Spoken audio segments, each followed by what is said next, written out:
This is part 2 of the special studies explanation. And I'm going to do it by analogy.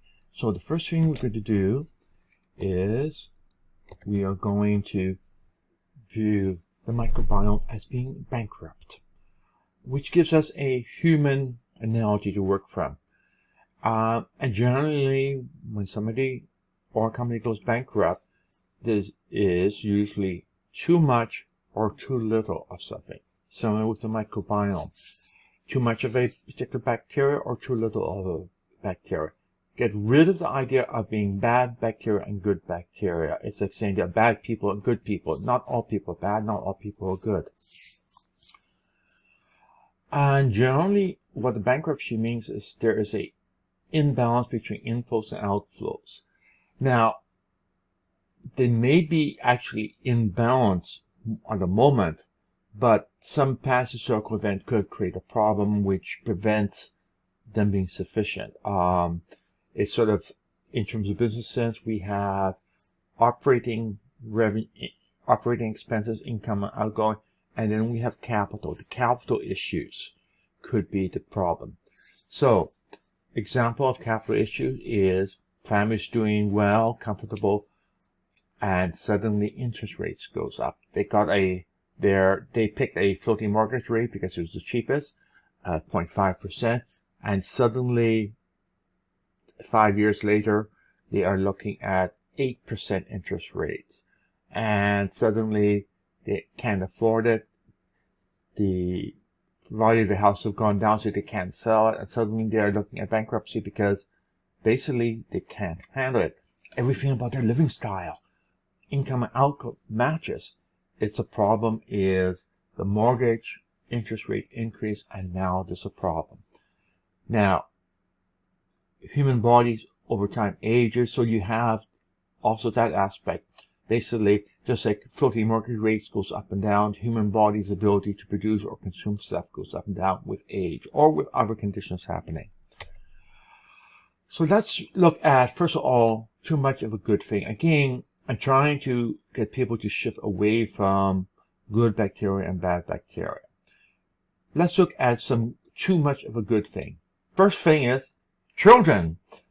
Usually they're deemed to be a good thing, but if you have many children, it can almost become a bad thing because every child adds expenses. And if one of them, especially a latter one, becomes a special needs child, you can suddenly look at massive outflows. So the problem is having kids always a good thing? Yes and no. Living in a good neighborhood is another example of a good thing. Good things, but typically taxes are higher. There may be community fees. There may be all sorts of other things going in, all of which helps make it a good neighborhood, but it also may well result in higher expenses. Another example is living in a big house. Typically, it's higher heating or cooling bills, and bigger area means higher maintenance costs. You have a nice house on 2 acres. You got to maintain the outside area, and if you're working in the city and commuting 3 hours each way, it means you're going to have to hire somebody to maintain the outer. So those can be all good things, but in some situations, they can be too much of a good thing. And how about bad things? Medical bills, especially unexpected medical bills. Or you have a parent developing Alzheimer's or dementia, and now you've got the expense of taking care of them. Lawsuits. You say something in a Facebook group online and suddenly being sued for slander.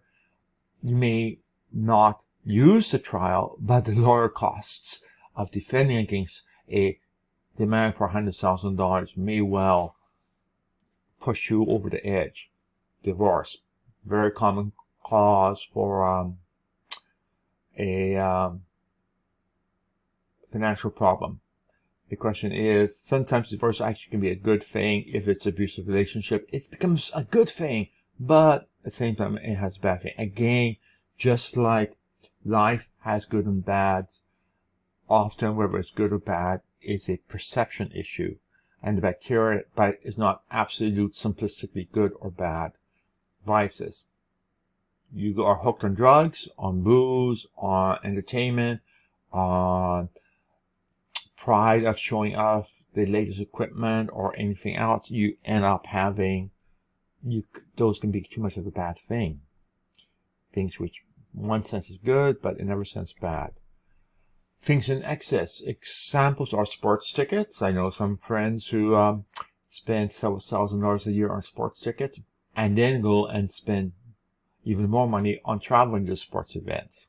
Streaming services, usually not that bad, but people can end up with several $100s a month in streaming services, which if you're lower income becomes problematic. Clothes. Hey, if you wear your clothes just once and buy new clothes every time, you're going to have a problem. Eating out. Fancy cars, second or third homes. Vacations, especially excessive vacations. School tuitions. If you have kids and you want to send them to private school, you go to school tuition. Extracurricular activity for kids. Hey, taking your children to horse riding dressage,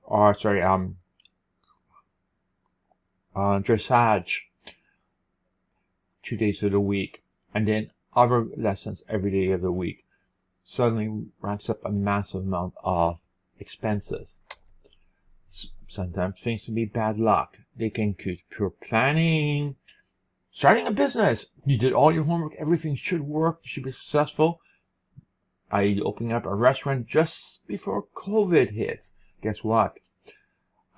You end up saying, it's not going to work. You end up being locked into a long-term lease and you cannot afford to pay for it anymore because you have no revenue coming in. Being transferred by work to a different city, property value has dropped since you purchased, so you don't have a ability to sell the existing house. Change of interest rates, discover, and then of course emergencies, medical, home, auto. All of those are things. The microbiome is similar. We have all this complexity in the human situation. Also in the microbiome, in fact, in the microbiome it's actually worse. Too much of a substance or too little can cause problems.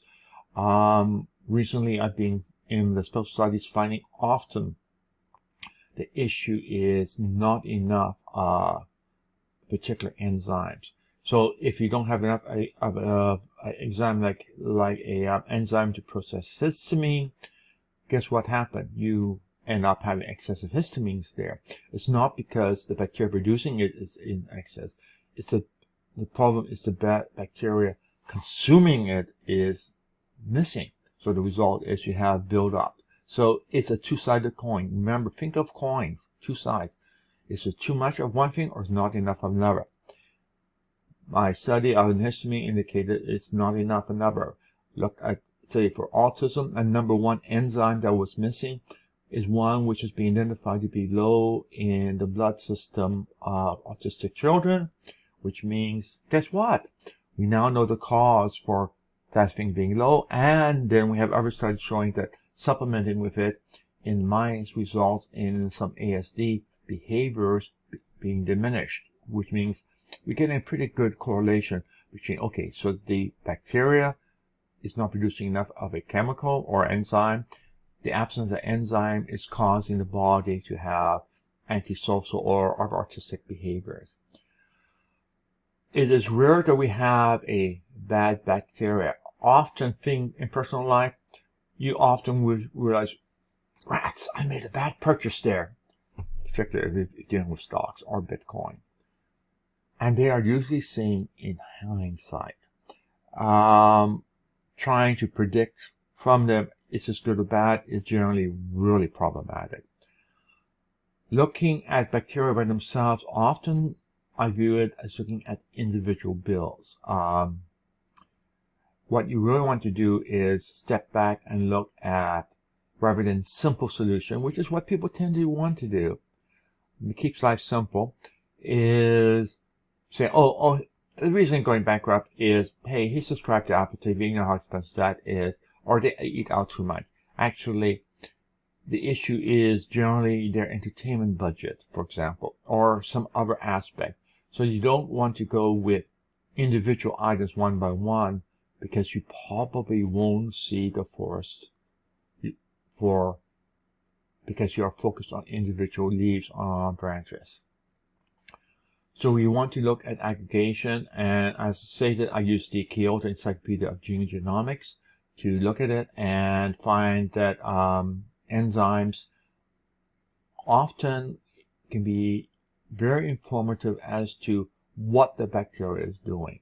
So it's not a question of a bacteria doing it. It's a matter of there's a bunch of bacteria which are not producing enough or overproducing something, which we don't know without looking at it.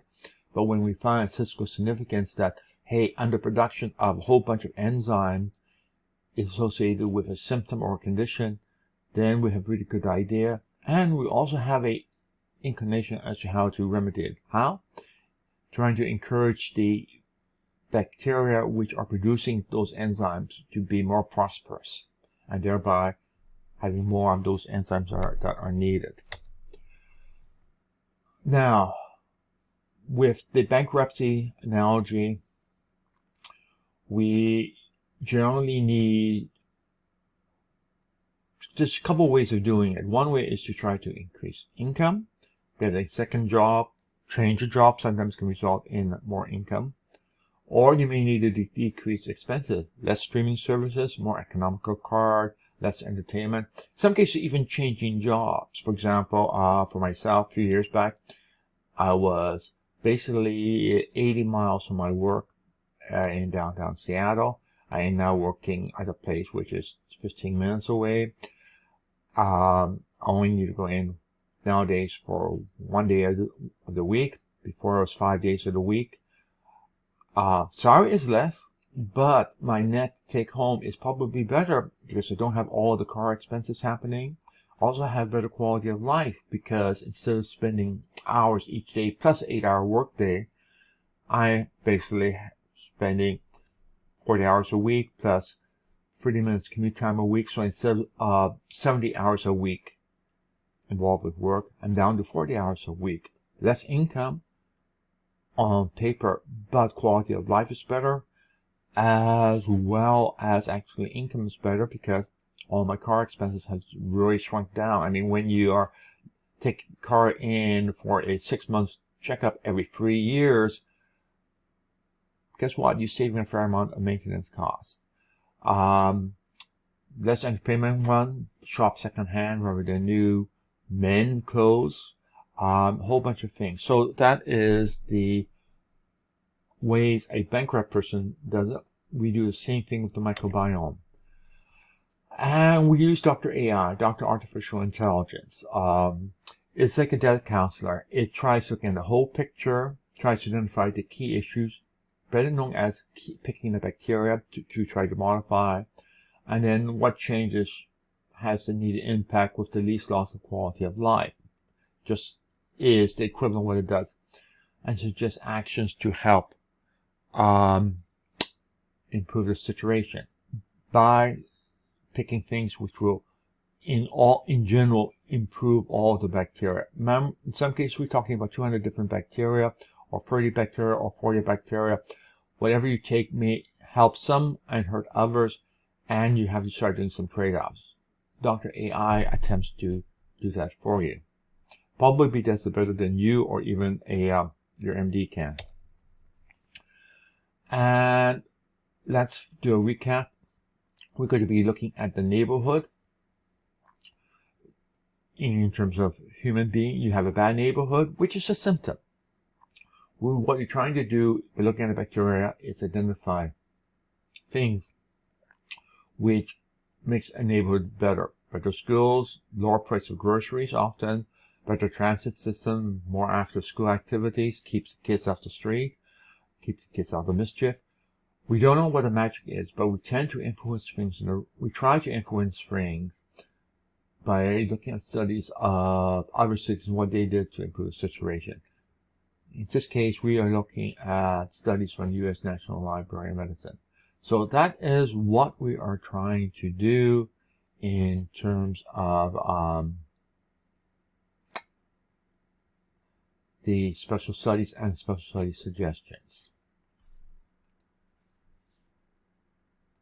Okay, now let's hop over and look at some of the magical numbers just for those with the technical thing. Here's example. We have symptoms, autism, reference count, study count, etc. And what we have is we have listed here 196 different bacteria identified. Here we have the reference mean, the study mean, we have the reference standard deviation, the study standard deviation, and the size of the count. So all these numbers we grind through and we come up with a magic number called a z-score, which indicates the probability of this happening by random. And as you see, we order things in decreasing lists, and the list goes on and on and on and on and on and on. 196 of them. So that gives you an idea of what we are doing. And now we go down to enzymes, and enzymes, we have the similar thing. We have 203 enzymes involved. So each one of these enzymes have a statistically significant contribution, or more precise, association. We don't know if it's contribution association with it. Now, what we have is the top ones are listed on the blog post, and if we take a look at one of them, like this particular one, we actually find out with a little bit of Google searching, which I will bring up in a second.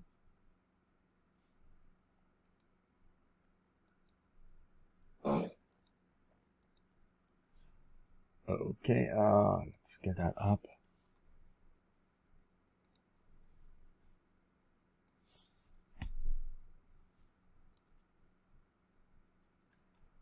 Okay, and I went and I copied the stuff across. So first I'm going to just type that in, and we have a bunch of stuff about Wikipedia. And what we end up finding is, once we look into it, we find out that that is commonly called, or if you get rid of all of the extra fine detail, we suddenly see supplements where it is. It's SAMe right there. So what we have is, we now realize we can get a supplement, in this case, to do it. So that gives us ability. And so you just can copy it and see if there is a supplement that produces or whatever. Do your homework. Sometimes you can get slightly misleading. But the other thing is, we can go over to KJP.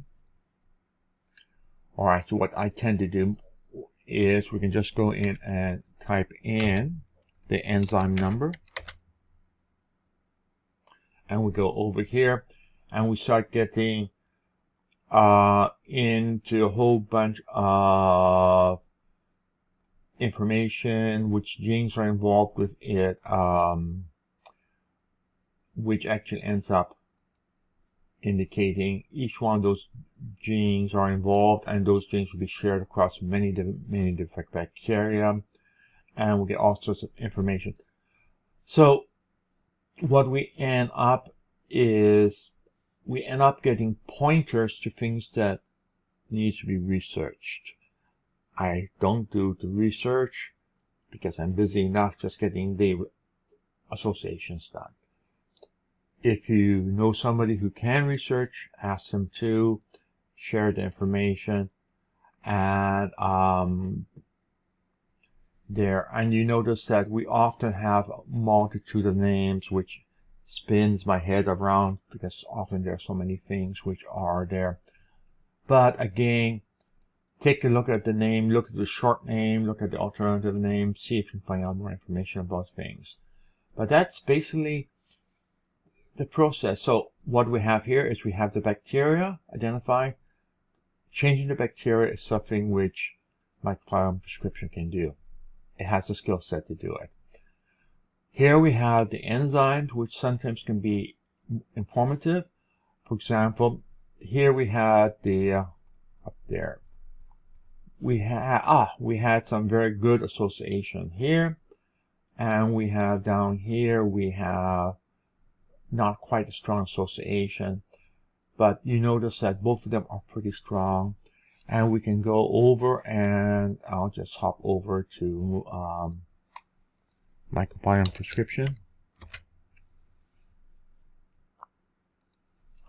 Hop on to the demo account.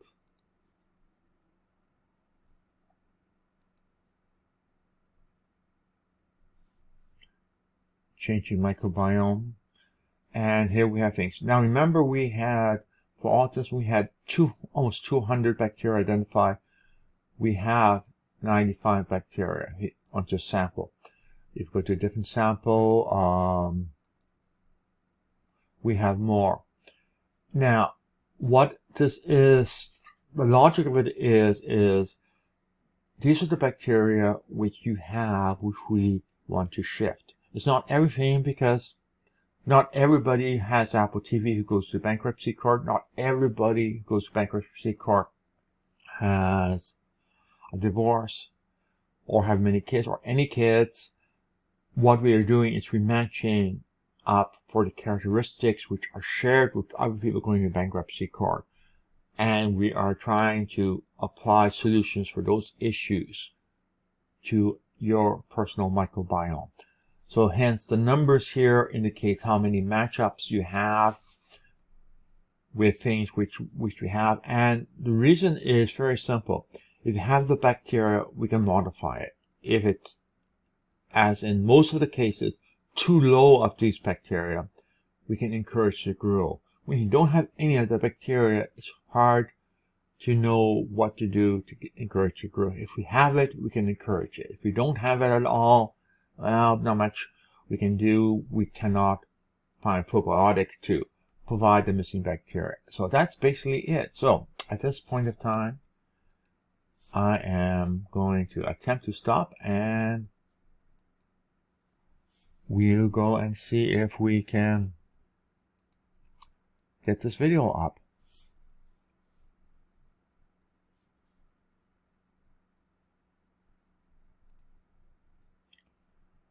Okay.